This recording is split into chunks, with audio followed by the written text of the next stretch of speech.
Vamos a ir a el segundo libro de Samuel. A mí me gustaría que nos pongamos en contexto con respecto a lo que vamos a compartir en este texto. Yo sé que todos nosotros conocemos y sabemos mucho sobre David, ¿verdad? ¿Cuántos sabemos de David? David, ese hombre que fue declarado por Dios como un hombre conforme al corazón de Dios. David, aquel que salió dentro de la majada, estaba detrás de la majada. Dice las escrituras que cuando el profeta Samuel llegó a buscar a la casa de Isaí, aquellos que pudieran ser proclamados como alguien importante dentro del reino, dice que llegó y ungió y traía su aceite para ungir al próximo rey de Israel. Sin embargo, en la primera visita no encontró, pues Dios le dijo: no mires al parecer, sino mira al corazón. Y preguntó este profeta: ¿conocen ustedes conocen ustedes al que es, o hay otro que no está aquí dentro de ellos? Y el papá les dijo: sí, falta uno, el más pequeño, el que está entre la majada, aquel David. Y dice que el profeta lo mandó a traer. Y ahí fue donde de verdad, hermanos, conocemos la historia de David. David, este hombre que de verdad viene y sale con un poder fuertísimo delante del Señor, como Dios lo unge, como él sale del anonimato. Y ahí es donde entendemos nosotros a David como aquel David que se humilla delante de Dios, aquel David que comete muchos errores, que peca delante del Señor. Sin embargo, Dios en su misericordia lo hace salir. David es un hombre que sale de ese anonimato. David es un hombre que de verdad sale y viene del camino de la exaltación a la humillación y de la humillación al reinado. Ese es David, aquel que después delante de la presencia de Dios no tuvo pena de danzar, no tuvo pena de pegar grito de júbilo, no tuvo pena de quitar su ropaje y dijo: yo me haré más vil por causa del Señor. La búsqueda de su presencia. David era un hombre que Dios tenía preparado, como le tiene a usted en esta mañana y como me tiene a mí, preparados para que hoy nosotros tomemos el reto que las escrituras nos presentan y vayamos nosotros en este viaje hermoso, precioso, un viaje fenomenal con David a través de las escrituras, con un reto preciso para usted y para mí. Amén. Sacar nuestra vida de ese anonimato, creer y confiar que nuestro Dios es un Dios poderoso. ¿Cuántos dicen amén? Amén. Quiero hacer un paréntesis porque el domingo pasado estuvimos promoviendo y promocionando el tema sobre interceder, rompiendo límites, la oración. La oración es la respuesta, de verdad que en Dios encontramos respuesta en oración. Usted se puede anotar, hermano. Usted puede hacer sus peticiones de oración. Ya tenemos las del domingo pasado que recogimos, estamos compartiéndolas, estamos orando y podemos seguir haciéndolo. Hay personas que se han anotado para que hagamos un grupo específico que nos reuniremos cada mes para interceder aquí en un domingo y podamos hacer algo distinto y mantenernos en oración como iglesia. Usted puede inscribirse como parte de este equipo de intercesión o puede mandar su petición. Ahí hay una cajita, hay unos papelitos y ahí hay todo un material que ustedes por favor pueden tomar. Amén. Listo, después del paréntesis. Segundo de Samuel capítulo 6 dice que, ¿estamos ahí?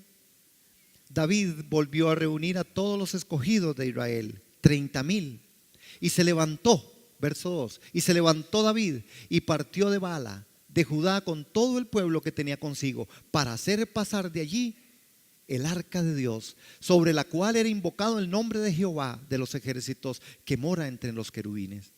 Pusieron el arca de Dios sobre un carro nuevo y lo llevaron de la casa de Anidabad, que estaba en el collado, y Usa y Ahío, hijos de Abinadab, guiaban el carro nuevo. Y cuando lo llevaban de la casa de Abinadab, que estaba en el collado con el arca de Dios, Ahío iba delante del arca, y David y toda la casa de Israel danzaban delante de Jehová con toda clase de instrumentos de madera, de haya, con arpas, salterios, panderos, flautas, címbalos, Cuando llegaron a la era de Nacón, Usa extendió su mano al arca de Dios y la sostuvo porque los bueyes tropezaron. Y el furor de Jehová se encendió contra Usa y lo hirió allí Dios por aquella temeridad. Y cayó allí muerto junto al arca de Dios. Y se entristeció David por haber herido Jehová a Usa y fue llamado aquel lugar Pérez Usa hasta hoy. Y terminó David y temiendo David a Jehová aquel día dijo: ¿Cómo ha de venir a mí el arca de Jehová?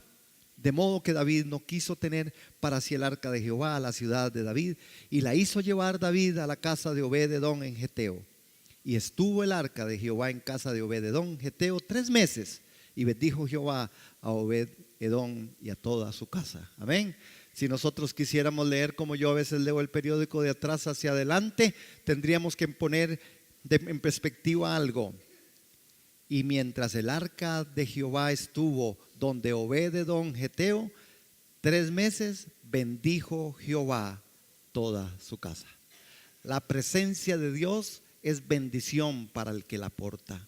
La presencia de Dios es importante para aquel que de verdad tiene en su corazón el saber que Dios es un Dios que bendice. Por siempre ha sido nuestro Dios un Dios que nos ha bendecido de todas maneras, y tener su presencia es bendición. ¿Cuántos pueden decir amén? Muchas de las cosas que nosotros vemos aquí con respecto a David, espérese, aquí algo pasó. Ok, parece que hay algo ahí en la presentación, pero no es su tema, es mi tema. No hay pena, macho, déjelo así, gracias.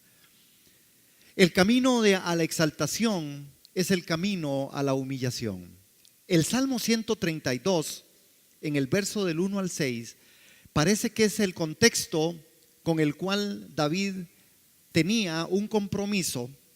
Y cuando nosotros leemos ese salmo, hermanos, nos indica el intenso deseo de David de honrar al Señor trayendo el arca del pacto de regreso al lugar. En el Salmo 132, yo se los leo a ustedes estos versitos, dice en el verso 132: le hizo una promesa solemne al Señor y le juró al poderoso de Israel: no iré a mi hogar, ni permitiré descansar, no dejaré que mis ojos duerman, ni cerraré mis párpados adormecidos, hasta que encuentre un lugar donde construir una casa para el Señor, un santuario para el poderoso de Israel. Hermanos, noten cómo David se ha propuesto en su corazón en exaltar el nombre del Señor, y se había propuesto, y el Salmo 132 lo registra de esta manera, diciendo: yo no voy a dormir, no voy a cerrar mis ojos hasta que yo no traiga un santuario y pueda construir un santuario para el poderoso de Israel. David estaba interesado en la presencia del Señor. David estaba interesado en saber que la presencia de Dios estaba muy cerca de él.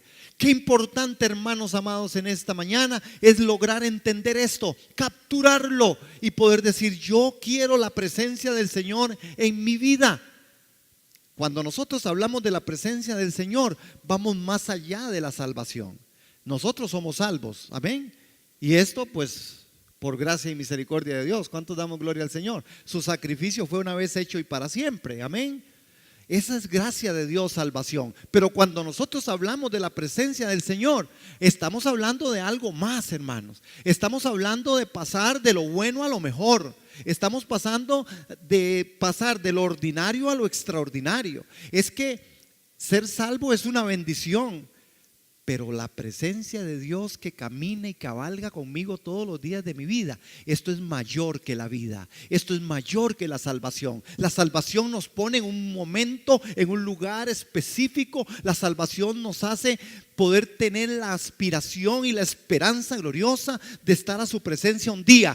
Pero la presencia de Dios debe ser traída por voluntad de nuestro corazón, por la humillación de nuestras vidas, por querer de verdad pagar el precio que hay que pagar para decir: Señor, tu presencia es conmigo. Eso es lo que la Escritura a nosotros nos dice, y el Nuevo Testamento a nosotros nos anima y nos exhorta a que nosotros somos templo del Espíritu Santo. Entonces, en la medida que yo dé lugar al Espíritu Santo, es la medida que la presencia de Dios está conmigo. Pero ¿cuántas veces, hermanos, nosotros podemos contristar el Espíritu Santo? ¿Cuántas veces nosotros no queremos esa presencia? ¿O cuántas veces ignoramos que la presencia de Dios está con nosotros? Porque Dios está con nosotros en todo momento y en todo lugar. En el Nuevo Testamento Jesús prometió estar con nosotros todos los días hasta el fin del mundo. ¿Cuántos estamos conscientes de eso? Pero yo tengo que quererlo. Yo tengo una salvación que es por gracia. Yo tengo una salvación que es por fe. Pero la presencia de Dios, yo tengo que entenderla desde la perspectiva en que Dios me dice a mí: clamen y yo le respondo. ¿Está alguien falto de sabiduría? Pídala. ¿Quiere alguien estar en mi presencia? Hay que pagar un precio, hermanos. El precio de doblar nuestro corazón, nuestra rodilla, nuestro orgullo, nuestro lo que fuera, para poder decir: Señor, yo quiero estar y mantenerme en tu presencia. ¿Cuántos dicen amén? ¿Cuántos vivimos en su presencia? ¿Cuántos cabalgamos con la presencia del Señor? ¿Cuántos caminamos en sus caminos? Amén. Bueno, en el Salmo 132 David lo deja muy claro. David desagrada al Señor y queda humillado. Lo bueno es el enemigo de lo mejor. Dígale al hermano que está a su lado: lo bueno es el enemigo de lo mejor. Noten en los versos 1 y 2. Hermanos, David estaba ahí y hace algo que no era malo. Es más, estaba permitido en alguna medida algunas de las cosas que David estaba haciendo. Y vamos a ver estos tres aspectos. Ahí están. Algo bueno. Lo primero que David hace es que no consultó a Dios. Primero, David lo que hace es consultar a los líderes políticos. Lo primero que David hace es decirle a aquellos que tenían algún poder lo siguiente. Dice que volvió a reunir a todos los escogidos de Israel, 30,000. Se levantó David y partió a Baala de Judá con todo el pueblo que tenía consigo para hacer pasar allí el arca de Dios, sobre el cual era invocado el nombre de Jehová de los ejércitos, que moraba entre querubines. Eso está magnífico. Eso es algo bueno. Hermanos, querer la presencia de Dios es bueno. Pero ¿qué es la forma en que yo busco su presencia? Bueno, resulta que David, y cuando nosotros vamos a Primera de Crónicas, y quiero que me acompañen por favor ahí, en el capítulo 13, en el verso del 1 al 4, note lo que David hizo. Otra vez, no es que no estaba permitido, no es que estaba haciendo algo que era pecado, es que hizo algo antes de hacer lo que verdaderamente es lo mejor. Entonces David tomó consejo. ¿Estamos ahí? Primera de Crónicas 13. Entonces David tomó consejo con los capitanes de millares y de centenas y con todos los jefes. Y dijo David a toda la asamblea de Israel: si os parece bien, si es la voluntad de Jehová nuestro Dios, enviaremos a todas partes por nuestros hermanos que han quedado en todas las tierras de Israel, y por los sacerdotes y levitas que están con ellos en las ciudades y ejidos, para que se reúnan con nosotros. Verso 3: y traigamos el arca de nuestro Dios a nosotros, porque desde el tiempo que Saúl no hemos hecho caso de ella. Y dijo toda la asamblea que hiciese así, porque la cosa parecía bien a todo el pueblo. Noten esto, hermanos, es algo bueno, porque lo bueno es el enemigo de lo mejor, porque lo mejor es Cristo. Pero nosotros somos buenos para hacer cosas buenas. El tema no es que usted deje de hacer algo bueno. El tema es que es el corazón de Dios en aquello que usted quiere hacer. Porque yo puedo estar aquí parado o de pie predicando las escrituras, y eso es bueno. Pero yo tengo que ir a la excelencia, y la excelencia es hacer las cosas conforme al corazón de Dios. Yo quiero que Dios me use. Yo quiero usar las escrituras de forma adecuada. Porque es bueno predicar, pero es bueno hacerlo, es mejor hacerlo bajo el conocimiento, bajo la unción, bajo el tema en el que Dios de verdad pueda dirigirnos y sea una palabra de Dios para usted y para mí. ¿Cuántos dicen amén? Esto es importante, hermanos. David no hizo nada, esto era bueno, esto era algo que había que hacer. Él quería saber cuántos de ellos estaban listos para hacerlo. Pero su primer error fue que consultó a los líderes primero antes que a Dios. A veces nosotros pedimos permiso o a veces decimos es mejor pedir perdón que pedir permiso, ¿verdad? ¿Qué cuidado hay que tener con eso, hermano? Yo creo que ya nosotros no podemos alegar ignorancia en medio de los tiempos. Yo creo que nosotros no podemos alegar ignorancia en medio de nuestro cristianismo. Usted y yo sabemos a quién tenemos que ir primero. Y cuando Dios diga, Dios va a decir. Y cuando Dios dice, es lo que yo debo hacer para que Él haga en mí conforme a su voluntad. Número 2, el segundo error, algo bueno que David hizo. David ignoró la palabra de Dios, y en este texto ya lo vimos. Dice las escrituras que aquí este hombre lo que hizo fue que desagradó a Dios de alguna manera porque hizo algo que no estaba verdaderamente dentro del plan de Dios. David, con los planes de llevar el arca a Jerusalén, consultó primero a los comandantes de batallón, a los capitanes, es decir, a los jefes, y después dijo a todo el pueblo de Israel: si a ustedes les parece bien y el Señor nuestro Dios quiere. Hermanos, qué fácil es caer en este punto. Qué fácil es hacer los planes y después decir, bueno, estos son mis planes, pero si Dios quiere, qué fácil. Yo creo que nosotros debemos de invertir o revertir el tema y el proceso. Si queremos buscar la presencia de Dios, si yo quiero buscar su presencia, yo tengo que entender y querer y debo buscar el corazón de Dios primero, su santa voluntad, dejarme guiar por el Espíritu Santo y poder decir: Señor, ¿qué tú tienes? ¿Qué tú quieres? Y una vez que Dios declare en mi corazón qué es lo que Él quiere, yo puedo hacer mi planteamiento. Una cosa es que nosotros podamos hacerlo en alguna forma de algo que yo quiera y que yo pueda decir: Señor, yo quiero esto, mas hágase tu voluntad. Yo creo que es válida, pero cuando hablamos de la presencia del Señor, cuando hablamos de movernos en algo, en la búsqueda de Dios, tiene que ser distinto. ¿Sí me doy a entender, iglesia? Es decir, yo puedo decirle: Señor, yo quiero un carro, mas hágase tu voluntad. Eso es lo que yo quiero. Y el Señor dice: no puede ni con el que tiene, menos con uno, otro nuevo. No digo yo, tal vez diga eso, no sé. Pero el punto está en que esto es distinto a que yo entonces esté buscando la voluntad de Dios, la presencia de Dios para algo que yo requiero en la vida mía. ¿Sí me doy a entender? Que yo tenga que buscar, yo tengo que decir: Señor, quiero buscar tu corazón, quiero buscar tu palabra, quiero buscar tu presencia, porque yo necesito ser guiado por tu Espíritu para ver qué hago con mi vida, para ver qué hago con el tema de la iglesia, para ver qué hago con mi don, para ver qué hago con mi trabajo, para ver qué hago con mi profesión, para ver qué tú quieres conmigo. Amén. Buscar la presencia de Dios entonces requiere de un aspecto que no tiene que ser secundario, es primario. Lo que David hizo fue, bueno, después dice que parece que le consultó al Señor. Este fue su segundo error. El tercero, un hombre que no era levita tocó el arca. Error, hermanos. Cuando nosotros vemos, aparece en Números capítulo 4, verso 15. Hermanos, es que el orden de Dios es establecido por Dios y Dios no violenta el orden de Él. Tenemos que tener cuidado, iglesia del Señor. Tenemos que tener cuidado, hermanos amados. Dios no le dice a lo malo bueno, ni a lo bueno le llama malo.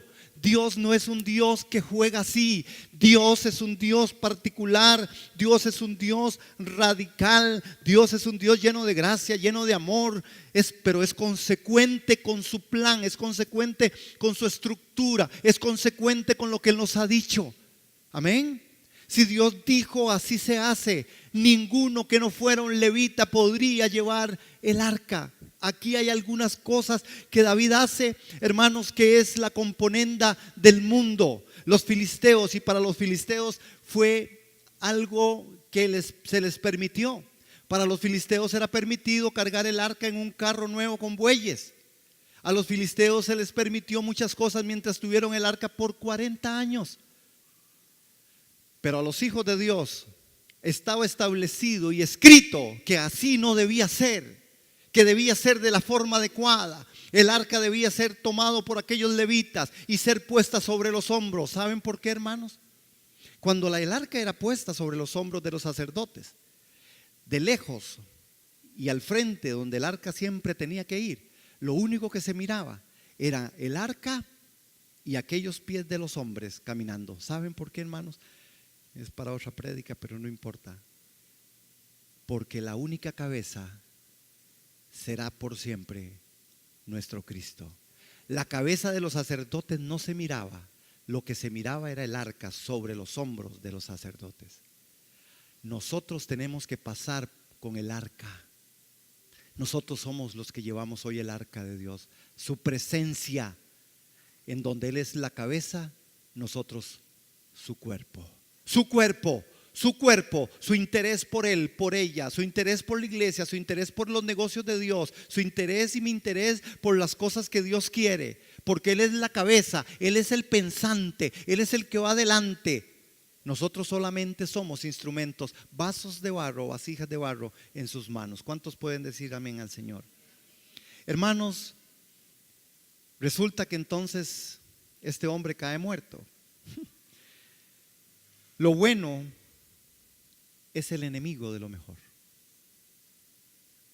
¿Cómo es? ¿Cuántas cosas buenas queremos hacer? Hermanos, yo veo este mundo plagado. Veo este mundo plagado de cosas buenas.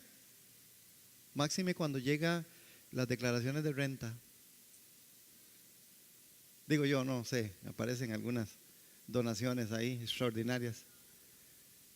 Yo digo, ¿qué es esta maravilla? Perdón, hermanos, yo no me quiero meter en eso porque me desvío. Pero qué importante es entender que lo bueno es el enemigo de lo mejor. Cuando nosotros los hijos de Dios entendemos eso, la presencia de Dios puede ser tocada por aquellos que son hijos.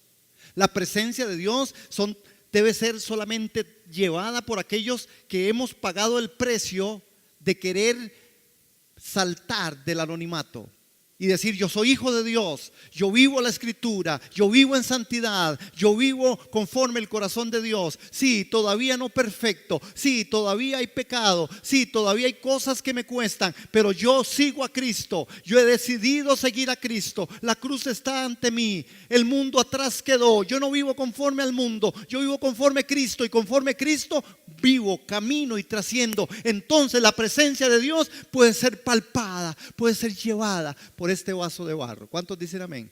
Eso es lo que el apóstol Pablo dice: la excelencia del poder está en el vaso, porque la vasija soporta la unción del Espíritu, Cristo mismo en nosotros, la esperanza de la gloria. Yo creo que Dios es bueno con nosotros. Hermanos, un error condujo a otro error. Definitivamente, cuán importante entonces es determinar la voluntad de Dios y luego seguirla para realizar esa voluntad. Cuán importante es entender la voluntad de Dios. Hermano, qué importante. Jesús mismo clamó por eso. Jesús mismo enseñó sobre eso: hágase tu voluntad en los cielos como en la tierra. Jesús enseñó a sus discípulos a orar: hágase tu voluntad en los cielos como en la tierra. Hermanos, es necesario entender la voluntad de Dios. Necesitamos entender la responsabilidad también de pedirle a Dios que conozcamos su voluntad, porque conocer la voluntad de Dios lleva un peso, hermanos, de poder vivirlo en santidad, porque Dios puede decirte lo que Él quiera que usted haga con su presencia, lo que usted haga con el favor de Él, lo que usted haga con lo que Él quiera. Por eso es muy importante ser responsables, vivir en una santidad que de verdad Dios tiene que ayudarnos, hermanos, por su Espíritu Santo, a corregirnos en muchas cosas. Hay cosas buenas que la gente hace. Cuando ahora entendíamos un poco el salmo que Angie nos compartía, vea que los impíos recibían cosas buenas, y los otros querían las cosas buenas. Lo bueno es el enemigo de lo mejor, porque lo mejor es Cristo. Lo mejor es Cristo. Cristo en ti, Cristo en mí, la única esperanza de gloria. Qué bueno es hacer cosas buenas, pero tenemos que asegurarnos que seamos guiados por el poder del Espíritu Santo. Un error condujo al otro. Hermanos, determinemos y entendamos cuál sea la voluntad de Dios. Ahora David entiende y tiene un momento, y David pasa de lo bueno a lo mejor.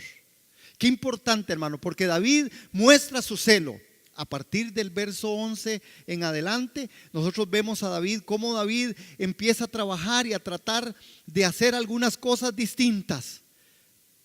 A David le avisan que la casa de Obed-edom, Geteo, había sido bendecida. Y él dice, yo voy a ir por el arca. David muestra su celo, hermanos, del anonimato al trono. David fue sacado detrás de la majada. A David no se le olvida lo que el Señor había hecho con él. A David no se le olvida que Dios le había sacado, que Dios lo había quitado de aquel ser del pastor de ovejas para llevarlo, hermanos, a la gloria de verdad, la gloria de ser el rey del pueblo santo de Israel.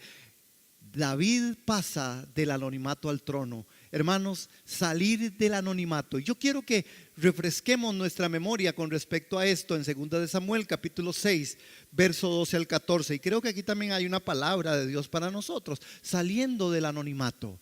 ¿Cuántas veces, hermanos, es que es bueno ser cristiano? ¿Cuántos dicen amén? No, hermano, usted tiene que decir amén, así como que es bueno ser cristiano. Claro, ahorita vamos a almorzar. Es bueno ser creyente, es bueno ser hijo de Dios. Pero, hermano, hay muchos que viven en el anonimato de la experiencia del Espíritu Santo, de la experiencia de una vida cristiana que cabalga consciente de la presencia del Señor.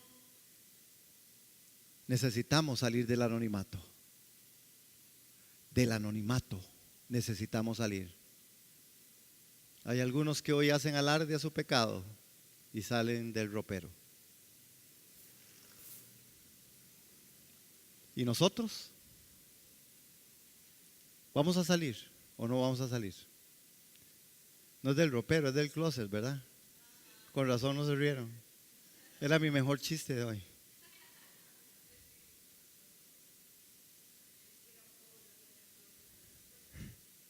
Bien, Ale. ¿Cuánta gente se mofa de decir, ahora yo soy así, soy libre? Libre. ¿Libre? ¿Usted es libre para decir, yo soy cristiano? ¿Yo soy hijo de Dios? ¿Yo he salido del anonimato? Yo sé que mi Redentor vive. Yo puedo ir a pegar 4 gritos ahí y decir, Jesucristo es el Señor. Yo vivo más que todo pegar gritos. Yo puedo vivir un cristianismo coherente con las Escrituras.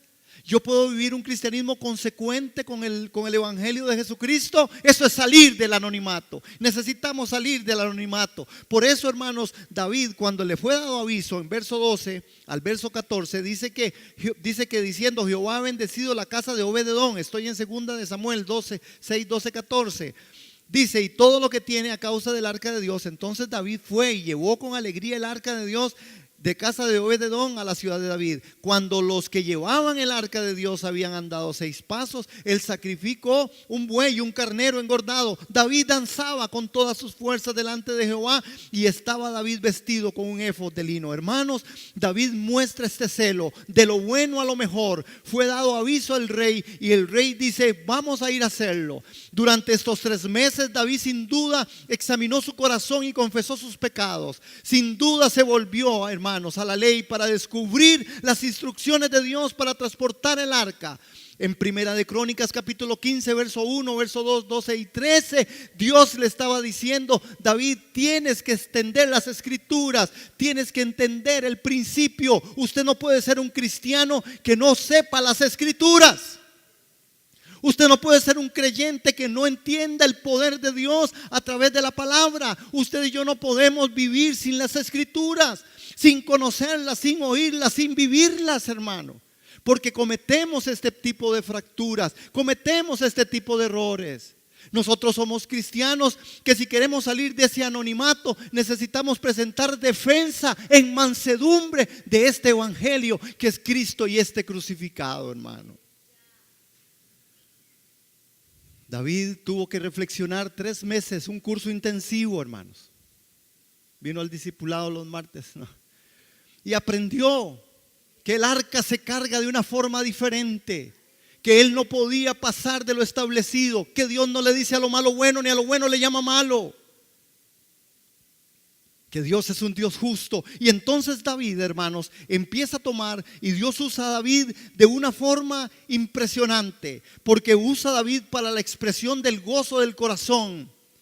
y un canto que glorifica al Señor. El rey dejó a su lado sus vestidos reales, se dirigió en la procesión en los humildes atuendos de los levitas. Hermanos, los levitas dieron 6 pasos y él le dio corona, vestido real. Hermanos, David entendió esto. David logró entender esto, que es un mensaje para nosotros como iglesia. Necesitamos entender que debemos de andar en la sencillez y en la humildad del Cristo glorificado. Necesitamos andar en la cordura del Espíritu Santo. Necesitamos andar, hermanos, en los preceptos y principios de la palabra de Dios, de la Biblia. Necesitamos caminar con las Escrituras y dejar fluir el Espíritu Santo. Sacar mi vida del anonimato. Hay gente que usted no sabe que es cristiana hasta que no le pase lo peor. Y uno los oye y los ve. Yo siempre cuando oigo cosas y noticias así raras, digo yo, solo falta que diga que es cristiano. Y de verdad, no, yo soy cristiano al final de la jornada. Sacar la vida del anonimato. David danzaba, hermano, es algo impresionante, es algo que David entendía. David estaba colocado en un momento, hermanos, donde dijo 6 pasos. Presentamos sacrificios, si el Señor lo acepta bien, y si no, nos devolvemos. En la vestidura humilde y sencilla de los levitas, hermanos, de los atuendos de los levitas, empezó David. David empezó a danzar a la presencia del Señor. Y noten esto, hermanos, porque es algo en el cual nosotros necesitamos entender. Hay que salir de ese anonimato. No podemos vivir, hermanos, si no somos consecuentes con Dios. Usted no puede andar hablando tonterías ahí afuera, porque todos los que andan con usted hablan tonterías y riéndose usted de aquellas malas formas y de aquellos vocabularios, porque tenés una presión de grupo. Necesitas entender que así no le agradas al Señor. No le agrado a Dios cuando trato de vivir una vida, hermanos, de esa manera. En solidaridad con la bandera de aquellos, en la solidaridad con la forma de aquellos. No es verdad. Dios es justo. Dios no se equivocó. Dios te hizo hombre, Dios te hizo mujer, Dios nos hizo aptos para su gloria, Dios nos hizo aptos para cargar su presencia, Dios nos hizo aptos para guardar nuestra boca de hablar vulgaridades. De cada palabra ociosa daremos cuenta al Señor. Dios nos hizo santos porque Él es santo. Podemos andar en la dignidad de las Escrituras. ¿Cómo voy a andar revolcándome con cosas que no son? ¿Cómo voy a permitirme cosas que tienen apariencia de piedad pero no lo son?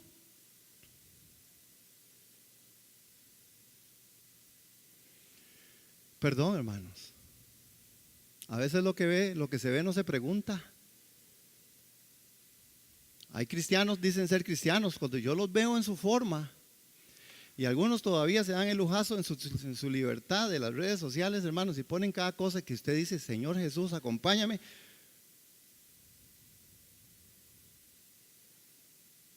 Hermanos, necesitamos la cordura del Espíritu. ¿Cuántos dicen amén, hermano? Ya me salí del bosquejo, pero no importa. Y ya, Señor Jesús. Pero necesitamos nosotros, hermanos. David bendijo al pueblo y les dio regalos para celebrar el regreso del arca. Me haré más vil por causa de Jehová. ¿Saben? Hay 14 palabras para decir en hebreo. Hay 14 palabras. Y hay esta palabra que se usa es carar. No les digo las 14 porque solo me aprendí carar. Y seguro no la estoy diciendo de la forma que es, pero carar.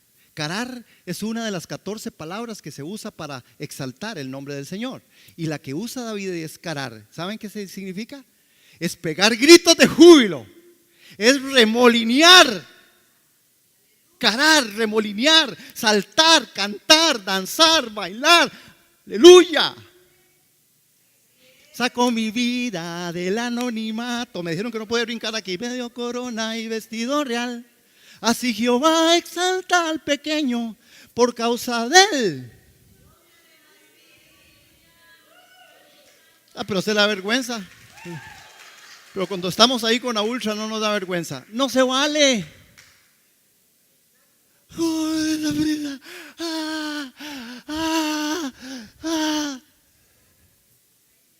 Pero en la iglesia, bueno. Levanten las manos, hermano.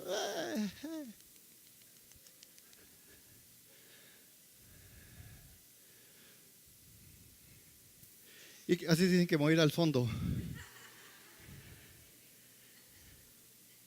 Hermanos, dígame, estamos hablando, es verdad. Nosotros necesitamos entender este principio. Lo hacemos para el Señor. Lo hacemos para Dios. Usted dio hoy. Si lo hizo para Dios, satisfacción tiene que ver en usted. Usted vino a la iglesia por el Señor, satisfacción habrá. Usted saldrá de aquí lleno. No por los hermosos cantos que tuvimos, no por la hermosa celebración de cena, no por la predicación más o menos, no, por el poder del Espíritu de Dios en mi vida y porque yo vine a celebrar, vine a carar, a sacar mi vida del anonimato. Una vida consecuente con la Escritura, con el Espíritu Santo, es una vida llena del fuego de Dios, es una vida llena de poder de Dios. No tiene nada que ver, hermanos, con formas. Ay, que yo soy bautista, es que yo soy... No, tiene que ver con el Espíritu Santo. El Espíritu Santo te mueve. Y si usted es una persona que en la intimidad y que en medio de la iglesia usted tiene que adorar al Señor en una forma firme, hágalo, pero hagámoslo. Si usted cree que es sentado, hágalo, pero hagámoslo sentado. Usted cree que es pegando saltos, hágalo pegando saltos. Si usted cree que es recostado a la pared, hágalo, pero hágalo para el Señor. ¿Cuántos dicen amén? No podemos ser incongruentes. Hay incongruencia en el pueblo de Dios cuando allá celebramos de una manera y no celebramos de la manera en que Dios nos dice. David entendía, tenía que danzar delante del rey. Por causa de él, yo me haré más vil. Y entonces viene el espíritu, y yo le llamo el espíritu de Mical, que es el espíritu que nosotros le tenemos miedo. El espíritu de Mical.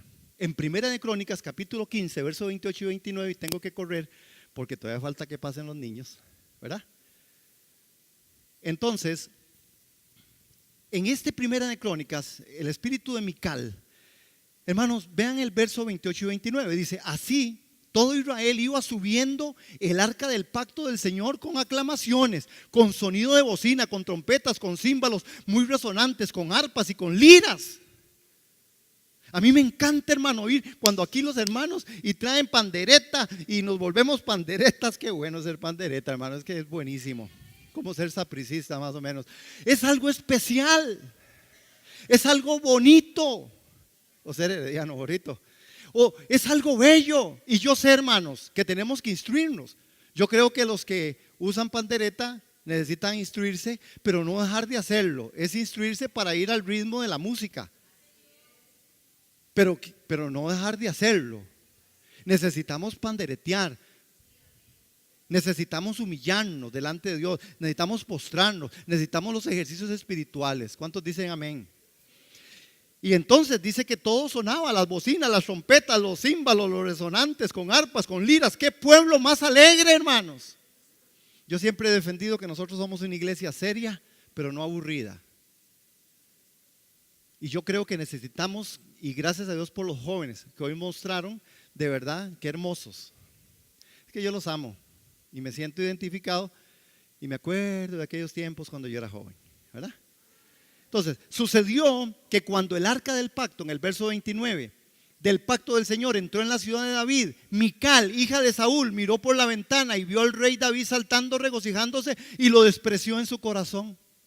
El espíritu de Mical, el espíritu de la crítica, el espíritu de la crítica de la iglesia que no entiende el poder y la unción del Espíritu Santo sobre la vida de personas. Ay, vea que cómo está, vea cómo está haciendo. ¿Verdad? Ahí viene la hermanita, ahí viene el hermanito gritón. Ahí viene el espíritu de Mical, un espíritu, hermanos, que tiene que despojarse y entender y vivir Y si es del Espíritu, lo que el hermano está haciendo es orar para que ese Espíritu sea levantado en medio de usted y de mí. Porque posiblemente a nosotros nos falte a veces ese valor de hacer las cosas para la gloria del Señor. Vean lo que le respondió David. Entonces David respondió a Mical: fue delante de Jehová quien me eligió en preferencia a tu padre y a toda tu casa para construirme por príncipe sobre el pueblo de Jehová, sobre Israel. Por tanto, danzaré delante de Jehová y aún me haré más vil que esta vez. Seré bajo a tus ojos, pero seré honrado delante de las criadas de quienes han hablado. Y Mical, hija de Saúl, nunca tuvo hijos hasta el día de su muerte. Por causa de él yo me haré más vil. Y puedo carar, puedo remolinear, remolineando, remolineando. Hey, hey, hey.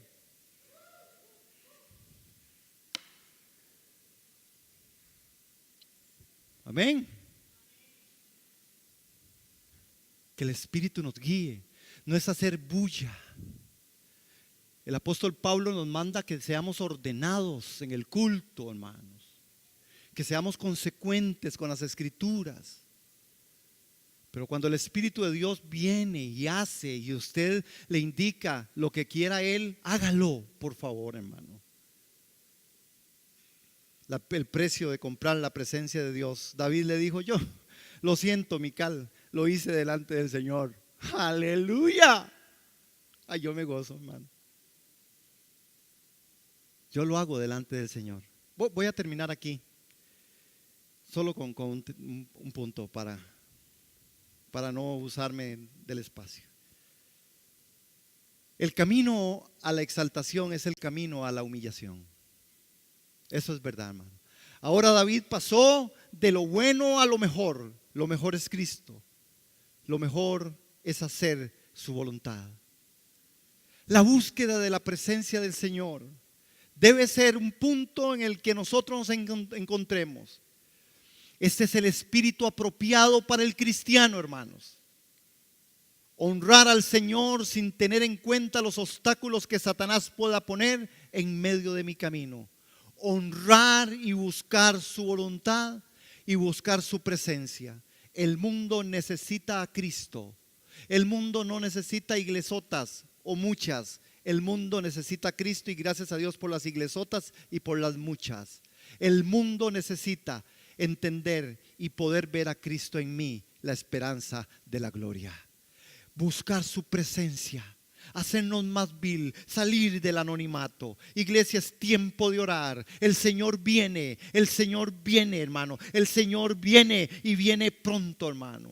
Necesitamos abrazar la verdad, salir de ese anonimato, hacernos más vil por causa del mensaje de Dios, dejar las vergüenzas de lado, dejar aquellas cosas que son a veces cosas que solamente son pensamientos nublados, tóxicos que están en mi mente. Yo quiero hacer conforme el corazón de Dios. Yo quiero hacer su voluntad. Sea uno joven, hombre, mujer, adulto, mayor, profesional o no profesional. Hacer las cosas conforme el corazón de Dios. Porque lo que Dios realmente quiere de nosotros es ese espíritu apropiado del cristiano. Honrar al Señor sin tener en cuenta los obstáculos que Satanás ponga en medio de mi vida. ¿Cuántos podemos darle gloria al Señor? Yo los amo, hermanos. Amén, los amo.